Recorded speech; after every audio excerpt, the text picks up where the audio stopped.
کیا سرکار صلی اللہ علیہ وآلہ وسلم لکھنا پڑھنا جانتے تھے؟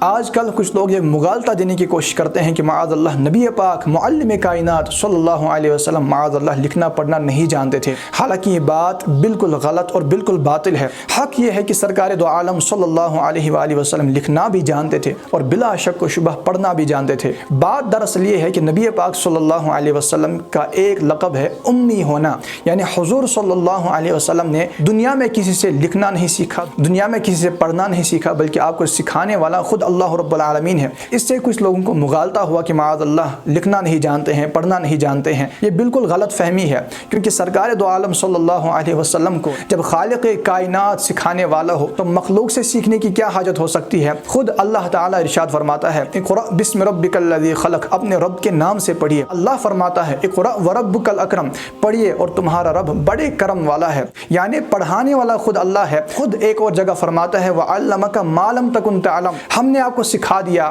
جو آپ نہیں جانتے تھے، یعنی پڑھانے والا سکھانے والا اللہ تعالیٰ ہے۔ تو جس ذات کو سکھانے والا پڑھانے والا خود خالق کائنات ہو، اسے مخلوق میں کسی سے سیکھنے کی حاجت نہیں تھی۔ لہٰذا یہی بات تھی کہ سرکار صلی اللہ علیہ وسلم نے دنیا میں کسی سے لکھنا نہیں سیکھا، دنیا میں کسی سے پڑھنا نہیں سیکھا۔ اسی کا مطلب ہے امی ہونا، اور یہ نبی پاک صلی اللہ علیہ وسلم کا عظیم معجزہ ہے۔ ہمارے اور آپ کے ان پڑھ ہونے میں اور نبی پاک صلی اللہ علیہ وسلم کا دنیا میں کسی سے نہ پڑھنا، اس میں عظیم فرق ہے، زمین و آسمان کا فرق ہے۔ ہمارا ان پڑھ ہونا تو ہم جاہل ہیں، سرکار صلی اللہ علیہ وسلم کا دنیا میں کسی سے نہ سیکھنا اور رب کا انہیں سکھانا، یہ حضور صلی اللہ علیہ وسلم کا عظیم معجزہ ہے، عظیم مرتبہ ہے۔ تبھی تو نبی پاک صلی اللہ تعالی علیہ وآلہ وسلم نے ارشاد فرمایا بعثت معلما، مجھے سکھانے والا بنا کر بھیجا گیا۔ تو جو ذات معلم کائنات، کائنات کو سکھانے والے بنا کر بھیجے گئے، انہیں کائنات میں کسی سے سیکھنے کی حاجت نہیں ہے۔ اللہ تعالیٰ ایک اور جگہ ارشاد فرماتا ہے هو الذی بعث فی الامیین رسولا منہم یتلو علیہم آیاتہ، یعنی وہ رب ہے جس نے ان پڑھوں میں سے، یہاں پر ان پڑھ مکہ کے رہنے والوں کو کہا گیا، سرکار صلی اللہ علیہ وسلم کو نہیں کہا گیا کہ ان پڑھوں میں سے انہی میں سے ایک رسول بھیجا۔ وہ کیا کرتے ہیں؟ یتلو علیہم آیاتہ، یعنی ان پر ہماری آیتیں پڑھتے ہیں۔ کمال کی بات ہے کہ خالق کائنات فرما رہا ہے کہ میرے نبی ان پر ہماری آیتیں پڑھتے ہیں، اور آج کل کے لوگ کہتے ہیں کہ معاذ اللہ پڑھنا نہیں جانتے تھے۔ اور آگے کیا فرمایا وَيُعَلِّمُهُمُ الْكِتَابَ وَالْحِكْمَةَ، ایسا پڑھتے ہیں کہ انہیں کتاب سکھاتے ہیں، انہیں حکمت سکھاتے ہیں۔ رب فرما رہا ہے کہ یہ سکھاتے ہیں، پڑھتے ہیں، اور آج کل معاذ اللہ کچھ لوگ کہتے ہیں یہ پڑھنا نہیں جانتے تھے۔ لہٰذا یہ بالکل باطل اور غلط بات ہے۔ غلط باتیں نہ پھیلائیے، کہیں آپ کی ان غلط باتوں کی وجہ سے کسی کے دل میں عشق مصطفیٰ صلی اللہ علیہ وسلم میں کمی نہ آ جائے۔ اور ظاہر سی بات ہے، حق یہ ہے کہ بندہ پوری بات بیان کرے، لہٰذا جب بھی آپ لفظ امی بیان کریں تو پورا مطلب بیان کریں کہ امی کا مطلب یہ ہے کہ دنیا میں نبی پاک صلی اللہ علیہ وسلم نے کسی سے لکھنا پڑھنا نہیں سیکھا، بلکہ آپ کو سکھانے والا اللہ ہے، جس پر قرآن و حدیث گواہ ہیں۔ سیدی اعلیٰ حضرت امام اہل سنت امام احمد رضا خان رحمۃ اللہ علیہ کیا خوب فرماتے ہیں، ایسا امی کس لیے منت کشے استاد ہو، کیا کفایت اسے اقرأ وربک الاکرم نہیں؟ یعنی استاد کی ایسی ذات کو کیا حاجت جسے سکھانے والا پڑھانے والا خود رب الاکرم ہے، کرم والا رب ہے۔ یاد رکھیے ہمارے آقا صلی اللہ علیہ وسلم وہ ذات ہیں جو جانوروں کی بولیاں تک سمجھتے ہیں، باقی دنیاوی بولیاں کون سی شے ہیں؟ یہاں تک کہ نبی پاک صلی اللہ علیہ وسلم وہ ہستی ہیں کہ جن کے فرمان تلے قلم اعلیٰ ہے، انہیں دنیاوی قلم کی کیا حاجت ہے؟ جو لوح محفوظ پڑھیں انہیں دنیاوی کتابیں پڑھنے کی کیا حاجت ہے؟ لہٰذا باتوں کو سمجھیے۔ سرکار صلی اللہ علیہ وسلم کا امی ہونا یہ نہایت عظیم معجزہ ہے، ہمارا ان پڑھ ہونا اور ہے، اور سرکار صلی اللہ علیہ وسلم کا دنیا میں کسی سے بے پڑھا ہونا یہ اور ہے۔ اور بعض لوگ لفظ ان پڑھ بھی استعمال کرتے ہیں۔ آج کے دور میں آپ دیکھیں تو لفظ ان پڑھ ایک برے معنی کے طور پر استعمال کیا جاتا ہے، لہٰذا سرکار صلی اللہ علیہ وسلم کے لیے لفظ ادب اور احترام کے استعمال کیجیے۔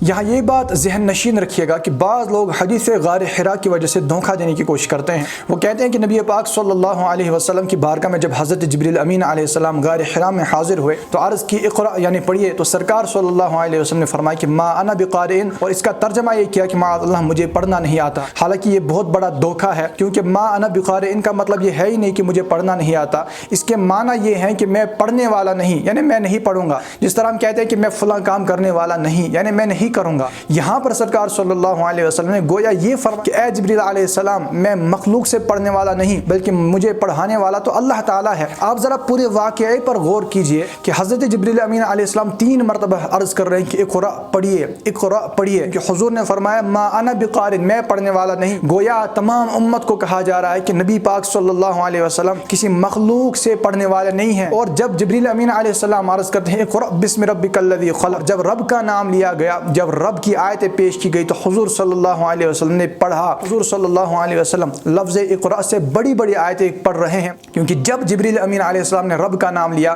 تو نبی پاک صلی اللہ علیہ وسلم نے 5 آیتوں کی تلاوت فرمائی۔ یہاں پر ایک اور نفیس نکتہ آپ کو بتاتا چلو کہ آپ بھی جانتے ہیں کہ کسی شخص کو تبھی کہا جاتا ہے کہ پڑھیے جب اس کو پڑھنا آتا ہو۔ اللہ تعالیٰ بے شک جانتا ہے کہ نبی پاک صلی اللہ علیہ وسلم پڑھنا جانتے ہیں، تبھی تو ان سے فرمایا کہ پڑھیے اور 5 آیتوں کو پڑھایا گیا۔ اگر ایسا ہوتا کہ پڑھنا ہی نہیں جانتے تو کوئی ایسا شخص جسے پڑھنا ہی نہ آتا ہو اس کو کون کہتا ہے کہ پڑھیے؟ آپ مثال سے سمجھیے، کسی ان پڑھ شخص کو کوئی خط دیا جائے اور اس کو کہا جائے کہ پڑھیے تو یہ تو ایک مذاق ہو جائے گا، اس کو تو پڑھنا ہی نہیں آتا، وہ کیا خط پڑھے گا؟ یہ کہنا کسی کو کہ پڑھیے یہ اسی کو کہا جاتا ہے جس کو پڑھنا آتا ہو۔ گویا حدیث غار حرا ہمیں بتا رہی تھی کہ نبی پاک صلی اللہ علیہ وسلم بے شک پڑھنا بھی جانتے تھے، تبھی ان سے فرمایا گیا کہ پڑھیے، اور نبی پاک صلی اللہ علیہ وسلم کسی مخلوق سے نہیں پڑھے ہیں۔ یہ حدیث غار حرا سے بھی پتہ چلتا تھا، لہذا پورے واقعے کو سمجھنے کی کوشش کیا کیجیے۔ اسی طرح قرآن کی ایک آیت ہے جس میں اللہ فرماتا ہے وما كنت تتلو من قبله من كتاب ولا تخطه بيمينك اذا لارتاب المبطلون، اور اس قرآن کے نازل ہونے سے پہلے تم کوئی کتاب نہ پڑھتے تھے اور نہ اپنے ہاتھ سے کچھ لکھتے تھے۔ یعنی لکھنا آتا تھا لیکن کچھ لکھا نہیں، پڑھنا آتا تھا لیکن کوئی کتاب وغیرہ نہیں پڑھی، کیونکہ اس کی کوئی حاجت ہی نہیں تھی۔ اگرچہ کہ لکھنا آتا تھا، پڑھنا آتا تھا، نہ لکھنے سے یا کوئی کتاب نہ پڑھنے سے یہ لازم نہیں آتا کہ بندہ یہ کام کرنا ہی نہیں جانتا، اسے آتا ہی نہیں ہے۔ مثال کے طور پر کوئی بندہ گاڑی چلانا جانتا ہو لیکن نہ چلائے تو یہ نہیں کہا جائے گا کہ اسے چلانا بھی نہیں آتی۔ تو یہ آج جو ہے نبی پاک صلی اللہ علیہ وسلم کی حقانیت پر، ان کی نبوت پر دلیل تھی کہ یہ وہ ذات ہے جنہوں نے کوئی کتاب وغیرہ نہیں پڑھی کہ تم لوگ یہ کہو کہ ان کتابوں کو پڑھ کر جو ہے معاذ اللہ قرآن کو تیار کیا ہے۔ یعنی اگر نبی پاک صلی اللہ علیہ وسلم قرآن سے پہلے کوئی کتاب پڑھتے، کچھ لکھتے، تو باطل لوگ، مشرکین، کفار کہتے کہ انہوں نے پچھلی کتابوں کو دیکھ دیکھ کر معاذ اللہ قرآن کو تیار کیا ہے، لیکن ایسا تو کوئی موقع ہی نہیں تھا کہنے کے لیے۔ یعنی یہ واضح تھا کہ وہ ہستی جنہوں نے دنیا میں کوئی کتاب کسی سے نہیں پڑھی ہے، وہ اگر ایسے واقعات، ایسے خبریں ارشاد فرما رہے ہیں، پرانی امتوں کے واقعات بیان فرما رہے ہیں، تو یقیناً یہ ان پر اللہ تعالیٰ کی وحی نازل ہو رہی ہے۔ یقیناً جو یہ کلام پیش کر رہے ہیں وہ یقیناً قرآن ہے، وہ بناوٹی کلام نہیں ہے۔ یہ تو یہ باتیں تھیں جن کو سمجھنے کی ضرورت تھی۔ لہذا خدا کے لیے عشاقان رسول کی صحبت میں بیٹھے، عاشق رسول استاد سے علم دین سیکھیے تاکہ آپ کا ایمان بچ سکے، ورنہ دوسروں سے پڑھیں گے تو وہ آپ کو قرآن کی آیت پیش کریں گے، حدیث پیش کریں گے، لیکن معنی اور مفہوم غلط پیش کر کے ایمان تک بگاڑ سکتے۔ اس ویڈیو کو زیادہ سے زیادہ شیئر کیجیے تاکہ جو غلط فہمیاں پھیلا رہے ہیں ان کی اصلاح ہو جائے۔